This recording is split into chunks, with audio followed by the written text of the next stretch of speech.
Film की शुरुआत में हम एक सुनसान जगह पर टीवी चलता हुआ देखते हैं, जहां एक टीवी होस्ट एक लड़की का इंटरव्यू ले रही होती है। ये लड़की हाल ही में होने वाले एक मैसेकर यानी एक कत्ले आम में जिंदा बच गई थी। दरअसल कुछ वक्त पहले ही एक कत्ले आम शुरू हो गया था, जिसमें बहुत सारे लोग मारे गए थे। सबको मारने वाला एक जोकर था, एक पागल जोकर जो किसी को भी बगैर किसी वजह के मार दिया करता था। आम तरीके से नहीं, बल्कि काफी बुरी तरह। इस जोकर का नाम था आर्ट दी क्लाउन, जिसे हम आर्ट कहेंगे। अब ये लड़की बच तो गई थी, मगर आर्ट ने इसकी शक्ल का बुरा हाल कर दिया था। उसके चेहरे का हुलिया ही बिगाड़ के रख दिया था। अब जो टीवी हम देख रहे थे जिसमें ये इंटरव्यू चल रहा था, ये आर्ट का था। क्योंकि वो भी ये सब देख रहा था, तो वो ठोकर मार कर टीवी को तोड़ देता है, जिसके बाद वो दोबारा से लोगों को मारने के लिए तैयार हो जाता है। जिसके लिए पहले वो अपना जोकर वाला मेकअप करता है और बाद में अपने खतरनाक हथियार उठाता है।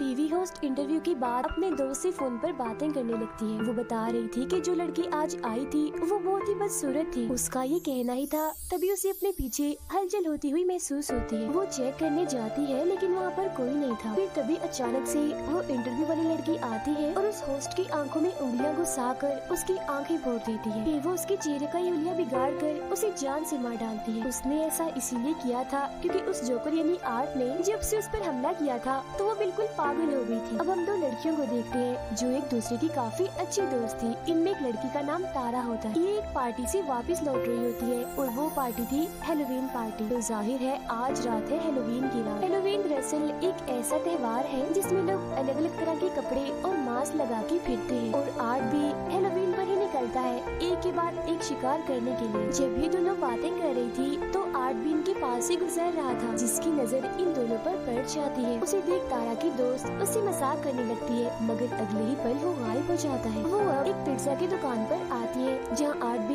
इनके पीछे पीछे आ जाता है। अंदर आते ही वो तारा को घूरने लगता है। ये चीज तारा को काफी अजीब लगती है, मगर उसकी दोस्त तो जाकर आर्ट के साथ तस्वीरें बनाने लगती। अब ये चीज भी उसे बिल्कुल पसंद नहीं आती। आर्ट एक मशीन से अंगूठी निकाल कर तारा को पहना देता है, जिससे तारा को तो बहुत गुस्सा आता है, लेकिन उसकी दोस्त को तो ये चीज भी काफी अच्छी लगती है। अब वो वॉशरूम में जाकर उल्टी सीधी हरकतें करने लगता है, जिससे तंग आकर दुकान का मालिक उसे यहाँ से निकाल देता है। कुछ देर बाद वो दोनों भी वहाँ से निकलकर अपने घर जाने लगे, मगर देखते हैं कि गाड़ी का टायर तो पंचर है। अब तारा फौरन अपनी बहन जिसका नाम विक्टोरिया था उसे कॉल करके यहाँ बुला लेती है मदद के लिए। फिर वो अपनी दोस्त को कहती है कि मुझे वो जोकर ठीक नहीं लग रहा था और क्या पता टायर उसी ने पंचर किया हो, क्योंकि उसने हमारी गाड़ी देख ली थी। उधर आर्ट ने दुकान के मालिक को काफी बुरी तरह मार कर उसके चेहरे पर आग लगा दी होती है, जिसके बाद वो दूसरे वर्कर को भी पकड़कर उस पर भी हमला कर देता है। वो उसे भी मार कर उसके चेहरे की जल्दी निकाल देता है।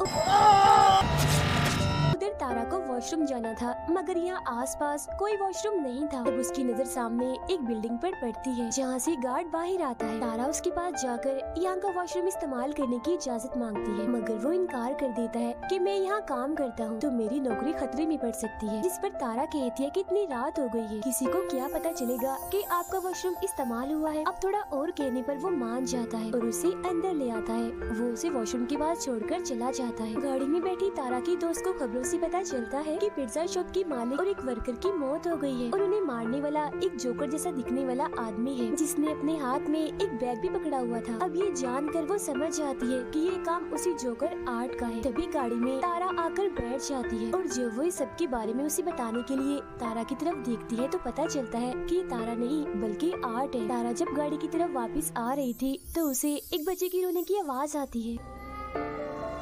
वो चेक करने जाती है, मगर वहाँ कोई भी नहीं था। तभी अचानक से पीछे एक औरत आ जाती है, जिसे अचानक देखकर तारा घबरा जाती है। औरत ने हाथ में एक गुड़िया पकड़ी हुई थी, जिसे वो अपने बेटे कह रही थी। दरअसल इसका ज़हनी तवाज़ुन ठीक नहीं था, ये पागल थी। अब तारा उसी बातों में उलझाकर आगे बढ़ती है, जहाँ एक बार फिर उसका सामना होता है आर्ट दी क्लाउन से, जिसके हाथों पर खून लगा हुआ था और वो एकदम शांत खड़ा था। मगर फिर अगले ही पल वो तारा को डरा देता है, तो वो यहाँ से भाग जाती है। भागते भागते वो एक गाड़ी के पीछे आकर छुप जाती है। आर्ट भी उसे ढूंढने के लिए यहाँ आता है, मगर जब वो नहीं मिलती तो वो चला जाता है। तारा को लगता है कि अब सब ठीक है, तो वो यहाँ से निकलने लगती है, मगर तभी पीछे से आर्ट उस पर हमला कर देता है और अपने गुजार से उस पर कई बार वार करता है। फिर वो उसका गला घोंटकर उसे मारने ही वाला था, मगर तभी तारा के हाथ एक नोकदार चीज लग जाती है, जिससे वो आर्ट पर हमला करके यहाँ से भाग जाती है। अब यहाँ का दरवाजा बंद था, जिसे वो नहीं खोल पाती, इसलिए वो इधर ही छुप जाती है। तब आर्ट भी यहाँ आता है तो वो में चीज फेंककर उसका ध्यान भटकाती है और दूसरी तरफ भेज देती है। अब वो दोबारा से निकलने की कोशिश करती है तो देखती है कि आर्ट ने तो यहाँ का मेन दरवाजा भी बंद कर दिया है। वो सीढ़ियों के जरिए ऊपर आती है तो सामने एक जगह पर वो गार्ड को खड़ा हुआ पाती है। वो उसे काफी आवाजें लगाती है मगर वो नहीं सुनता क्योंकि उस वक्त वो गाने सुनने में मगन होता है। अब उसकी आवाज सुनकर आर्ट वहाँ आ जाता है और पीछे से उसे पकड़कर गले में इंजेक्शन लगाकर बेहोश कर देता है। अगले सीन में जब तारा को होश आती है तो वो खुद को एक कुर्सी पर बंधा हुआ पाती है। उसके मुंह पर भी टेप लगी हुई थी। उसके पास ही में आर्ट भी बैठा होता है और जब वो देखता है कि तारा को होश आ गई है तो वो उसे अपने हथियारों से डराने लगता है। फिर वो लाता है एक आरी और सामने का पर्दा हटाता है जहाँ उसने तारा की दोस्त को उल्टा लटकाया हुआ था, क्योंकि गाड़ी में जब वो उसके साथ आकर बैठा था तो उसने तभी उसे पकड़ लिया था। अब वो यहाँ बेरहमी की सारी हदें ही पार कर देता है। वो आरी से उसका पेट ही काट कर 2 हिस्सों में बांट देता है। अपने दोस्त का इतना बुरा हाल देखकर तारा की तबीयत भी खराब होने लगती है, मगर फिर वो हिम्मत करती है और काफी कोशिश करने के बाद खुद को छुड़वा लेती है। वो उसी के हथियार से आर्ट पर हमला करके यहाँ से भाग जाती है। आर्ट भी उसके पीछे पीछे जाकर ढूंढने लगता है मगर वो पीछे से आकर एक बार फिर उस पर हमला कर देती है। वो उसे काफी देर तक मारती रहती है।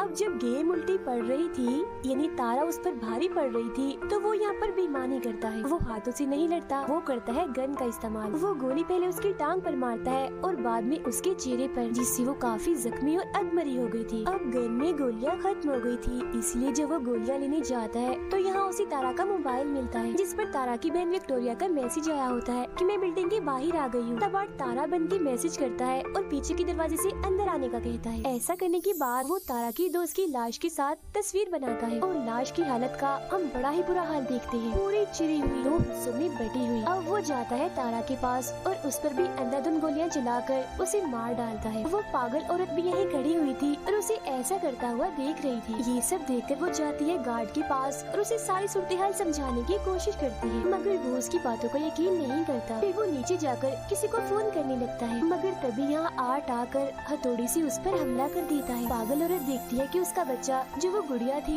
वो गायब है, मगर अगले ही पल उसे आर्ट दिखता है जिसके हाथ में वो अपने बच्चे को देखती है। वो उसके पास जाकर पूछती है, क्या तुम्हें जरा भी इंसानियत नहीं है, जरा भी ममता नहीं है, तुम्हें बच्चों पर भी रहम नहीं आता? ये कहकर वो आर्ट को अपने साथ लगा लेती है जैसे वो कोई बच्चा हो, और वो भी बिल्कुल ऐसी एक्टिंग करता है जैसे वो सचमुच का बच्चा ही हो।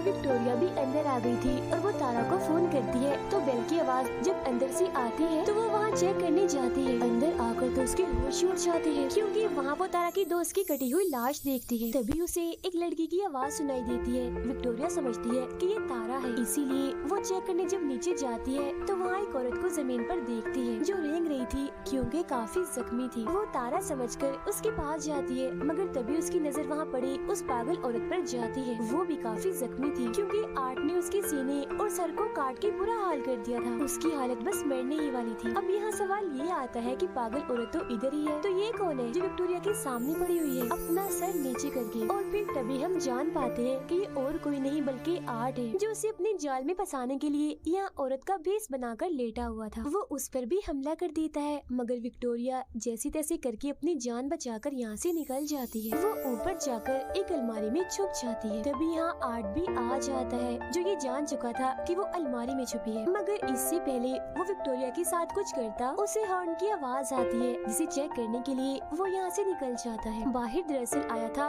उस गार्ड का साथी जिसे अंदर आना था। वो कारपेट हटाता है तो वहाँ चाबी पड़ी हुई थी। तब दरवाजा खोलकर वो अंदर आ जाता है। वहाँ उसे खून के निशान दिखते हैं जो जाहिर है काफी अजीब था, मगर इससे पहले वो कुछ समझ पाता आर्ट पीछे से आकर एक नोकदार चीज से उसके सर पर वार कर देता है। फिर वो उसका गला काट कर धड़ से ही अलग कर देता है। विक्टोरिया यहाँ से निकलने की कोशिश करती है, मगर कोई भी फायदा नहीं होता। वो अपने सामने आर्ट को देखती है जो छोटे बच्चे की साइकिल चला रहा था, मगर अगले ही पल वो यहाँ से गायब हो जाता है और वो साइकिल वहीं पर गिर जाती है। वो उसे बचते हुए यहाँ से निकलने की कोशिश करती है, मगर पीछे से आर्ट आकर उस पर हमला कर देता है। वो शॉपर से उसका दम घोटकर मारने ही वाला था, मगर वो बच जाती है। फिर वो एक नोकदार चीज उठाकर आर्ट के पैर में मारती है और यहाँ से भाग जाती है। वो सीधा आती है अपनी बहन तारा के पास और उसका इतना बुरा हाल देखकर टूट जाती है और रोने लगती है। वो अभी उधर बैठी ही थी कि कि तभी यहाँ आर्ट आकर उस पर हमला कर देता है। बार बार वार करके वो उसे काफी मारता है, मगर तभी पीछे से गार्ड आकर आर्ट को मारकर बेहोश कर देता है। जी हाँ, गार्ड, क्योंकि वो अभी जिंदा था, वो विक्टोरिया को लेकर एक कमरे में आता है और पुलिस को इस बारे में बताने लगता है। इस बीच वो देखता है कि विक्टोरिया की हालत काफी खराब है। वो उसे अब इमरजेंसी कमरे की तरफ ले जाने लगता है। तभी यहाँ आर्ट एक बार फिर से आकर गार्ड पर हमला कर देता है। वो पहले सिलेंडर से उसे मारता है और बाद में अपने पैर से उसका चेहरा ही कुचल देता है। अब घबराहट के आलम में विक्टोरिया एक लोहे की पाइप से ताला तोड़ने की कोशिश करती है जो आर्ट ने यहाँ पर लगाए थे। ताला टूट तो जाता है, मगर इसका कोई फायदा नहीं था, क्योंकि आर्ट उसके काफी करीब आ गया था और फौरन उसे पकड़कर मारने लगता है। मगर तभी विक्टोरिया उसकी आंख में एक चीज घुसाकर यहाँ से भाग जाती है। वो भागकर एक गैराज में आती है, मगर आर्ट इधर भी पहुँच जाता है, लेकिन क्योंकि यहाँ ताला लगा हुआ था इसीलिए वो अंदर नहीं आ पाता। अब इतनी ही देर में पुलिस भी यहाँ पहुँच चुकी थी, लेकिन इससे पहले विक्टोरिया पुलिस के पास जाती आर्ट गाड़ी से गैराज का दरवाजा तोड़कर अंदर घुस आता है। अब क्योंकि वो गाड़ी से टकरा गई थी इसीलिए बेहोश होकर नीचे गिर जाती है। फिर जब तक पुलिस यहाँ आती है तो तब आर्ट विक्टोरिया का चेहरा नोच नोच कर खा रहा था। अब पुलिस आर्ट को सिलेंडर यानी हथियार डालने का बोलती है, मगर वो अपने मुँह में गन रखकर खुद को ही गोली मार लेता है। अब पुलिस को पता चलता है कि विक्टोरिया मरी नहीं है, बल्कि अभी वो जिंदा है, बस काफी जख्मी है। इसके बाद सबकी लाशों को हॉस्पिटल ले जाया जाता है और जब डॉक्टर आर्ट की लाश को देखता है तो उसे काफी अजीब लग रहा था, क्योंकि मरने के बाद भी वो मुस्कुरा रहा था। तभी यहाँ बिजली खराब होने लगती है और आर्ट उठ जाता है। उस डॉक्टर को गले से पकड़ लेता है, क्योंकि वो मरा नहीं था बल्कि जिंदा था। इसका मतलब ये था कि अब वो लोगों को मारने का सिलसिला अब इस हॉस्पिटल से करेगा। अब कुछ वक्त गुजरता है और हम विक्टोरिया को देखते हैं, जो आखिरकार आर्ट का शिकार होने से बच गई। कल उसे इंटरव्यू के लिए भी जाना है और उन्हीं बाद हम उसका चेहरा देखते हैं जो काफी भयानक दिख रहा था, जो बिल्कुल वैसा दिख रहा था जैसा इंटरव्यू वाली लड़की का था। अब यहाँ ये राज खुलता है कि विक्टोरिया ही असल में वो लड़की है जो शुरुआत में इंटरव्यू दे रही थी, जिसके बारे में कहा था कि एक मैसे घर में बची है और एक जोकर ने ही सभी को मारा था। अब यहाँ सवाल ये उठता है कि आर्ट ने अपने सर पर गोली मारी थी मगर वो नहीं मरा, आखिर क्यों? क्योंकि दरअसल अभी तक जितने भी लोगों ने उसे मारने की कोशिश की उन सबको ही मौत के घाट उतरना पड़ा। अब यहाँ ये चीज क्लियर नहीं हुई कि क्या उसे मारा जा सकता है या नहीं। हो सकता है कि उसे मारा जा भी सकता हो। तो अब ये जानने के लिए हम आगे बढ़ते हैं, जहाँ हम आर्ट को उसी हॉस्पिटल में देखते हैं जब उसने डॉक्टर को पकड़ लिया था। वो डॉक्टर को मारकर काफी जख्मी कर देता है और लगातार उसके पीछे पड़ा हुआ था। डॉक्टर खून में लथपथ था और वो रेंगता हुआ बाहर आता है और पुलिस को कॉल कर देता है, मगर उस बेचारे की तो आवाज ही नहीं निकलती, क्योंकि आर्ट ने उसके गले पर वार किया था। उसे और दर्द देने के लिए वो उसकी आंख निकाल कर पहले उसके साथ खेलता है और बाद में उसे अपनी फूटी हुई आंख की जगह लगा लेता है। अब वो उसे और मारता है और आखिरकार उसका सर ही चीरकर उसे बड़ी भयानक मौत देता है। अब वो जाता है एक लॉन्ड्री में, जहाँ एक आदमी सो रहा था। वो अपने कपड़े धोने के लिए मशीन में डालता है और फिर तभी यहाँ वो एक अजीब सी बच्ची को देखता है जो बिल्कुल उसकी तरह ही पागल और हद से ज्यादा अजीब थी। बिल्कुल आर्ट जैसी हरकतें कर रही थी और तो उसने अपना मेकअप भी आर्ट जैसा ही किया हुआ था। दोनों एक दूसरे को देखकर काफी खुश हो जाते हैं और साथ में खेलने लगते हैं। तभी वो आदमी जाग जाता है और देखता है कि आर्ट अकेला ही तालियां बजा रहा है, मतलब कि वो बच्ची सिर्फ आर्ट को ही दिखाई दे रही। अब आर्ट अपने कपड़े पहनकर यहाँ से जाने लगता है, जहाँ उसने उस आदमी को भी मार दिया होता है उसके सर में चाकू घुसाकर। इसके बाद हमें दिखाई जाती है एक लड़की जिसका नाम सियाना है। वो अपने लिए एक खास किस्म का परियों वाला सूट बना रही थी, क्योंकि कल ही है हेलोवीन। अब सियाना अपने मोम और भाई के साथ खाना खा रही थी, जहाँ उसका भाई कहता है कि मैं कल हेलोवीन में आर्ट जैसे कपड़े पहनूंगा, जिस पर सियाना और उसकी मोम मना कर देती है कि नहीं, आर्ट अच्छा जोकर नहीं है। उसने पिछले साल 9 से 10 लोगों की जान ली थी बड़ी बेरहमी से। खाना खाने के बाद सियाना अपनी मोम से अपने भाई के बारे में बात कर रही होती है कि वो काफी अजीब होता जा रहा है। He was looking up serial killers. साथ ही इनकी बातों से हमें पता चलता है कि सियाना के डैड अब नहीं रहे। सियाना का भाई इंटरनेट पर आर्ट के बारे में सर्च कर रहा था और जितने लोगों को उसने मारा था वो सबके बारे में बड़े गौर से पढ़ रहा था। इसके बाद वो अपनी बहन सियाना के पास आता है और पूछता है कि क्या वो जोकर आर्ट अभी होगा, क्योंकि उसकी लाश नहीं मिली थी। जिस पर वो कहती है आर्ट मर चुका है और अगर ना भी मरा हुआ तो कम से कम वो यहाँ नहीं आएगा। इसके बाद सियाना एक टीवी शो देखते देखते सो जाती है, जहाँ वो जैसे सपना देखती है तो फौरन ही वो उस टीवी शो में पहुँच जाती है। इधर वो भी किसी बच्चे की तरह ही बनी हुई थी और उसके साथ वाले सारे बच्चे काफी एंजॉय कर रहे थे। यहाँ एक बच्चा आर्ट क्रिस्पीज नाम की एक चीज खा रहा था, जो कोई खाने के लायक चीज नहीं थी, बल्कि उसमें डाले हुए थे टूटे कांच के टुकड़े, प्लेट्स और कीड़े कीड़े मकोड़े। होरनी वहाँ पर आ जाता है आर्ट दी क्लाउन और सबको गिफ्ट देने लगता है, लेकिन वो सियाना को बड़ी ही गंदी चीज देता है, एक बर्तन जिसमें धड़कते हुए दिल के साथ कुछ सांप और गोश्त था, जिसे देखकर उसे काफी बुरा लगता है। फिर वो अपने बैग से बंदूक निकाल कर अंधाधुंध गोलियां चलाकर सभी बच्चों को मार देता है।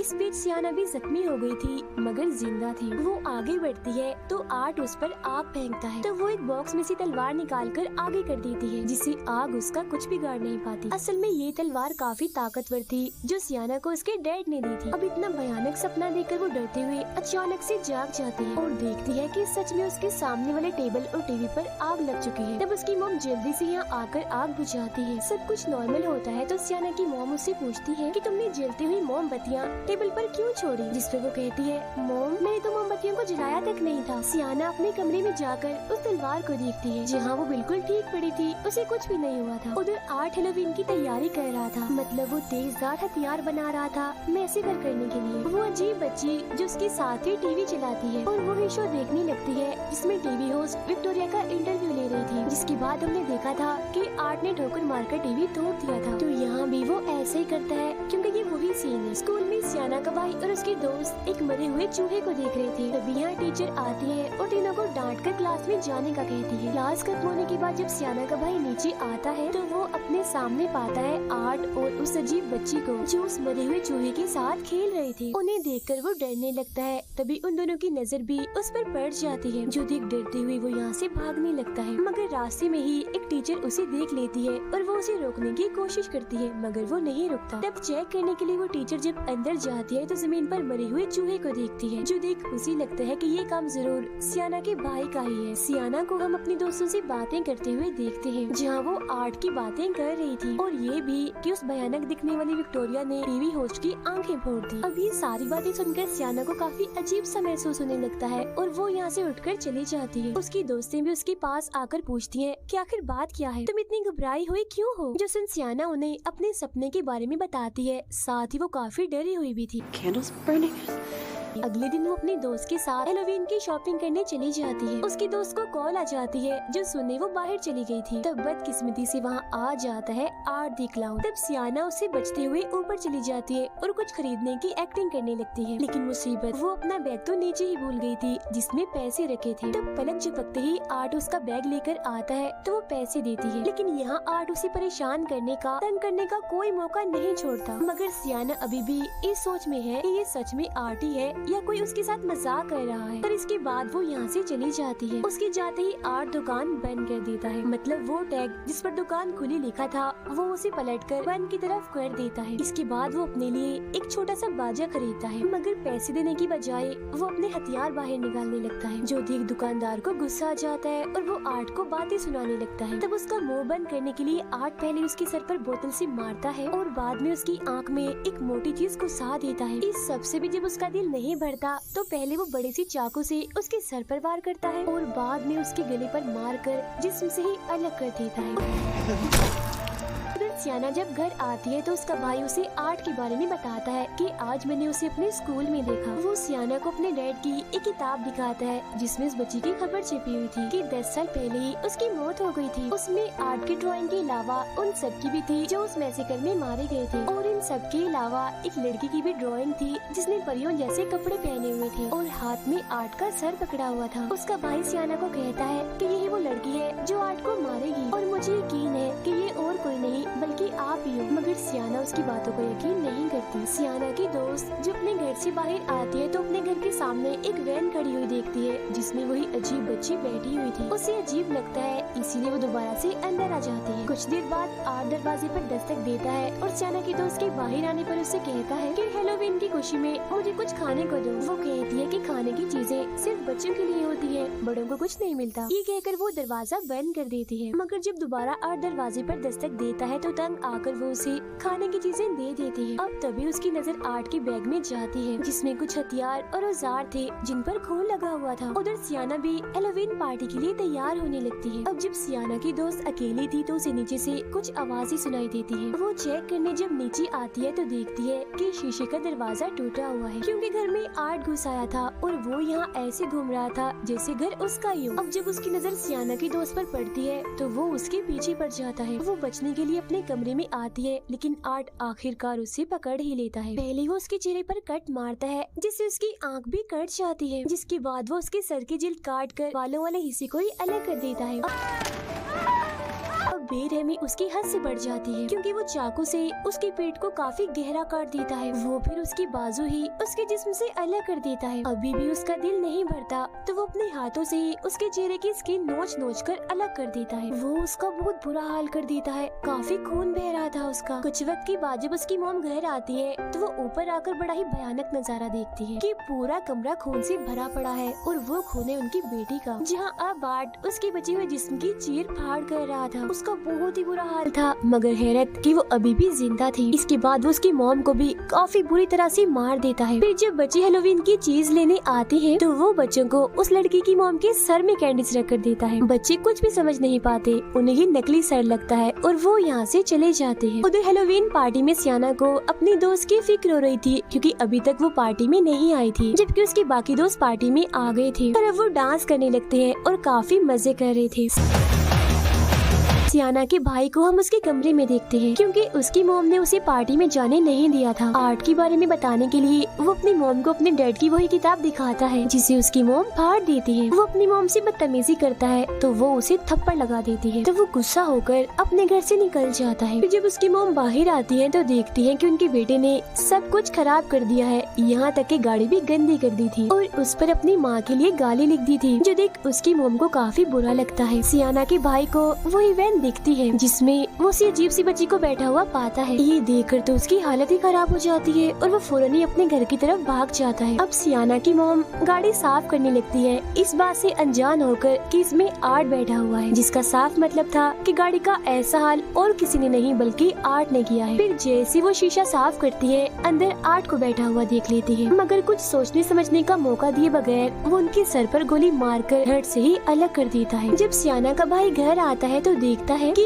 आर्ट ने उसकी मॉम की बड़ी बुरी हालत कर दी है, उनके चेहरे का हुलिया ही बिगाड़ दिया है। जिसके बाद आर्ट सियाना के भाई को भी पकड़कर बेहोश कर देता है और अपने साथ ले जाता है। पार्टी में डांस करते करते सियाना को वही अजीब बच्ची दिखती है जो उसे ही घूर रही थी, जो देख उसकी हालत खराब हो जाती है। वो काफी डर गई थी। इस वजह से सियाना के साथ साथ उसके दोस्तों को भी पार्टी छोड़कर यहाँ से जाना पड़ता है। सब नॉर्मल होने के बाद जब सियाना गाड़ी में बैठी थी तो उसके पास उसके भाई की कॉल आती है, जो कहता है कि मैं एक पार्क में हूँ, मुझे तुम्हारी मदद चाहिए, तुम जल्दी से आ जाओ इधर। ये असल में और कोई नहीं बल्कि वही अजीब बच्ची थी, क्योंकि सियाना का भाई तो बेहोश था और वो आर्ट के साथ ही थी। वो तो बस आवाज बदलकर सियाना से बात कर रही थी। कुछ वक्त के बाद वो लोग उस पार्क के पास पहुंच जाते हैं, जहां सियाना अपने भाई को ढूंढने के लिए अंदर जाती है। तभी उसे अपने भाई का मैसेज आता है कि मैं टेरिफायर में फंस चुका हूँ, यानी एक भूत बंगले में। तब उसे ढूंढने के लिए सियाना अंदर जाती है। गाड़ी में सियाना का दोस्त किसी वजह से बाहर आता है, मगर तभी आर्ट उसे चाकू घुसाकर मार देता है। फिर वो उसके दोस्त को भी पकड़कर अपने साथ ले जाने लगता है, मगर वो आर्ट को टांग मारकर जैसे तैसे बच जाती है और यहाँ से भाग जाती है। भागते भागते वो एक ऐसे कमरे में जाती है जहाँ चारों तरफ दीवारों पर खून लगा हुआ था। तभी इधर आर्ट भी आ जाता है और उसके चेहरे पर तेजाब डाल देता है, जिससे उसका सारा चेहरा जलकर झुलस जाता है। चेहरे का बुरा हाल हो जाता है। फिर वो अपने तेज कीलों वाले हथियार से बार बार उसे मार कर बची हुई कसर भी पूरी कर देता है और उसे भी बड़ी बेरहमी वाली मौत देता है। तभी यहाँ सियाना भी आ जाती है और अपने दोस्त की इतनी बुरी हालत देखकर काफी डर जाती है। इधर आर्ट भी खड़ा था, मगर इससे पहले वो सियाना को मारता पीछे से आ जाता है उसका भाई, जिसे देखकर सियाना यहाँ से भागने का कहती है और फिर आर्ट की टांग में एक लकड़ी घुसा देती है। मगर बेचारी की किस्मत खराब थी, वो उल्टा उसी से ही पिट जाती है। आर्ट उसे इधर उधर पटक पटक कर काफी मारता है। सियाना का भाई जब यहाँ से भाग रहा होता है तो तभी आर्ट उसे पकड़ लेता है और बुरी तरह उस पर वार करने लगता है। फौरन इधर सियाना आती है और कई बार आर्ट को मारकर उसे जख्मी कर देती है और अपने भाई को लेकर यहाँ से भाग जाती है। लेकिन आर्ट उनका पीछा करते करते यहाँ भी आ जाता है। वो एक बार फिर सियाना के भाई को कैंची वाली तलवार से पीटने लगता है। सियाना उसे बचाने की कोशिश तो करती है, मगर खुद भी काफी पीट जाती है। उसके जिस्म के अलग अलग हिस्सों पर कट्स लग जाते हैं, जिससे जाहिर है उसे काफी तकलीफ होती है, मगर किसी तरह दर्द बर्दाश्त करके वो आर्ट से उसका हथियार छीन लेती है, जहाँ अब बाजी पलट जाती है क्योंकि अब वो आर्ट को बुरी तरह मार रही थी। फिर वो उसके सर में एक पाइप घुसाकर बुरा हाल कर देती है, लेकिन अगले ही पल वो उठता है और सियाना को पकड़ लेता है। वो उसे मारने ही वाला था, मगर सियाना का भाई उसकी गन निकालकर आर्ट को ही गोली मार देता है। तभी यहाँ वो बच्ची सियाना की मॉम के रूप में आती है और उसकी आंखें बंद करके ये दिखाती है कि तुम्हारी मॉम भी मारी गई है, जो देख सियाना की बची हुई हिम्मत भी खत्म होने लगती है। फिर वो देखती है कि उसका भाई यहाँ नहीं है। फिर वो अपने भाई को ढूंढती है तो पता चलता है कि आर्ट उसे एक अलग ही जगह पर ले आया। अब जैसे ही सियाना आर्ट के पास आती है तो वो उसे धक्का देकर नीचे बेसमेंट जैसी जगह पर गिरा देता है, लेकिन वो मरती नहीं, बच जाती है। तभी उसे नीचे एक जगह से कोई आवाज ही लगाने लगता है। इतनी ही देर में आर्ट उसके बहुत ही पास आके खड़ा हो जाता है और उसी जादुई तलवार से जो उसके डैड ने उसे दी थी सियाना को मारकर नीचे गिरा देता है। अब की बार सियाना एक शो में आके गिरी थी, मगर वो एक शीशे के बॉक्स में बंद थी जिसमें पानी भरा हुआ था। वो यहाँ से निकलने की काफी कोशिश करती है, मगर नहीं निकल पाती और मर जाती है। उधर आर्ट सियाना के भाई को खाने लगता है, मगर जैसे उसका भाई चिल्लाता है तो उस तलवार में एक जादुई रोशनी जलती है, जिससे सियाना भी वापस से जिंदा हो जाती है। जिसके बाद वो गुस्से में भरे उस बॉक्स से बाहर आकर अपने डैड की तलवार से आर्ट पर हमला कर देती है और उसका सर ही धड़ से अलग कर देती है। और अब आखिरकार जाकर उस पागल जोकर आर्ट की मौत हो जाती है, जिससे वो दोनों भी खुश हो जाते हैं और सुकून की सांस लेते हैं। मगर तभी इधर वो अजीब सी बच्ची आती है और आर्ट का सर उठाकर ले जाती है। इसके बाद हम एक हॉस्पिटल का सीन देखते हैं, जहाँ विक्टोरिया, जिसका चेहरा काफी भयानक था, वो एक जगह पर बैठी होती है। कुछ वक्त के बाद वो आर्ट की सर को पैदा करती है बच्चे की तरह और उसे चाटने लगती है। आवाजें सुनकर नर्स जब वहाँ आती है तो वो डर जाती है ये देखकर कि उसकी गोद में आर्ट का सर है। साथ ही विक्टोरिया इधर काफी डरावना हंसने लगती है, जैसे अब आर्ट की आत्मा उसमें आ गई हो। इसी के साथ ही इस फिल्म के दोनों पार्ट्स यहीं पर ही खत्म हो जाते हैं।